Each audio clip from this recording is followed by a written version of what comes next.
Now when it comes to the Kaaba, the main point that we try to communicate is the following. In Islam or in the Quran, God teaches that if all mankind and if all the jinn combine to sin and move away from God, then God doesn't lose one atom's worth of His kingdom. And if mankind and jinn combined to dedicate every second of their life to prayer and to worship of the one God, then God's kingdom doesn't gain one atom's worth as well. What does this philosophy teach you? It teaches you that God is not in need of you, or your practices, or your worships, or your prayers. You are in need of these practices and these worships. You are in need of God and not the other way around. If you can understand that philosophy, then you can appreciate prayers and what they are meant to do, which is basically enlighten you. So when dealing, for example, with the Kaaba, Muslims are required to go and perform Hajj one time in their life, and it's one of the 5 pillars of Islam. Growing up, most Muslims accept this, and most of them do it without questioning, and this is the essence of belief, and this is great. But at the same time, this doesn't mean that if you question or research, you're going to come back with negative or bad answers. The opposite is actually true. So when we started researching into the esoteric agendas and we started researching the elite, we found out how much certain type of practices and rituals can affect your lives. So when we went and placed this on Islam, we developed an even deeper respect for this religion and a far deeper respect for God and the creator of us. So when you go to the Kaaba and you circle around it 7 times, the essence of this worship is not that you are worshipping a stone, or that you are worshipping a house, or that you are worshipping a Kaaba. The Kaaba is merely the focal point or the centerpiece that all Muslims have to unite and focus their energy and prayers towards in a practice that is actually worshipping God.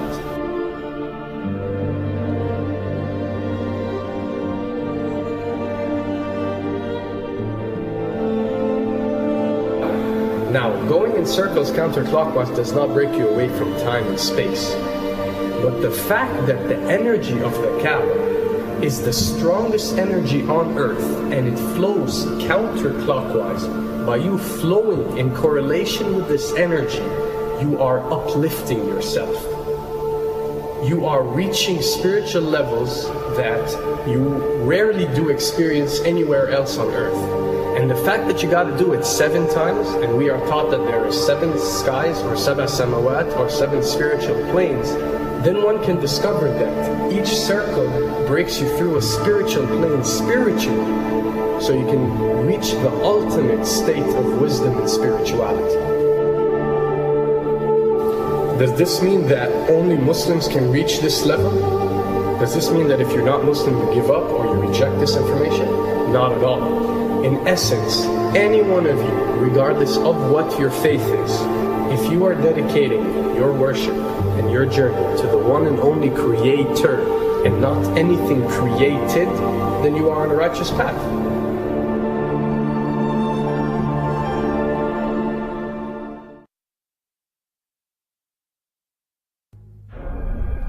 To begin with, the significance of 911. What you have to understand, and what we are trying to explain, is that when dealing with extra dimensions, or when dealing with beings from extra dimensions like jinn, for example, or when dealing with the Illuminati, or the elite, or people that follow a certain type of esoteric agendas, although me and you communicate through words and letters, they have chosen a different type of language. And this is a cross-boundary type of language. This is a language that goes across the boundaries, understood by all. And this is the language of numbers and shapes. And this is why whenever you do research about these groups, you'll find out that they practice something called sacred numerology and sacred geometry.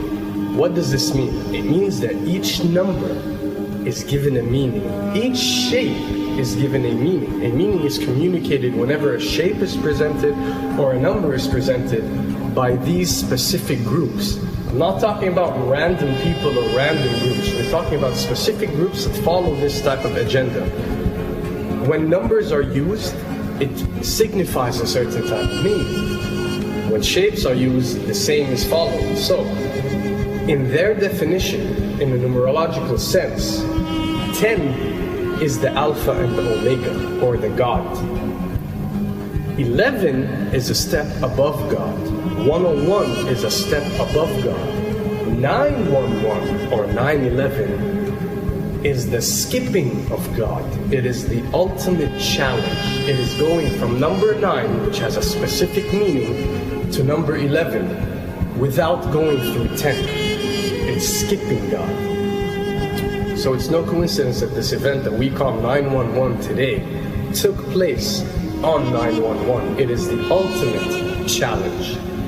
So now that we understood what 911 means, what other practice do we do that deals with 911? Calling a number whenever you are in an emergency.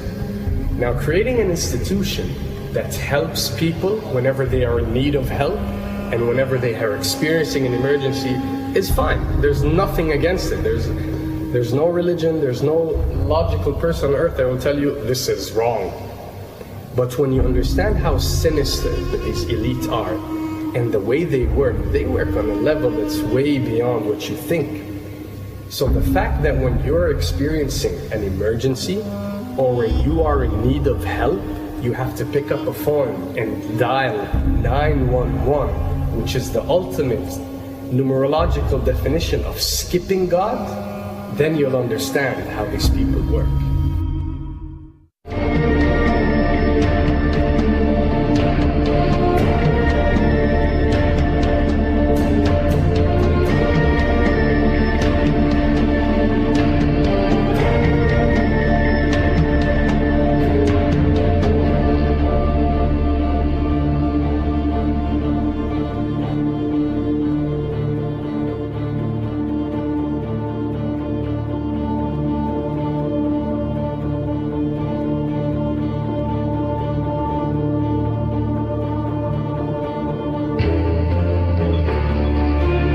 And when dealing with rituals, we recognize that everything adds up. For something to be a ritual, everything has to be in place, everything has to be perfect.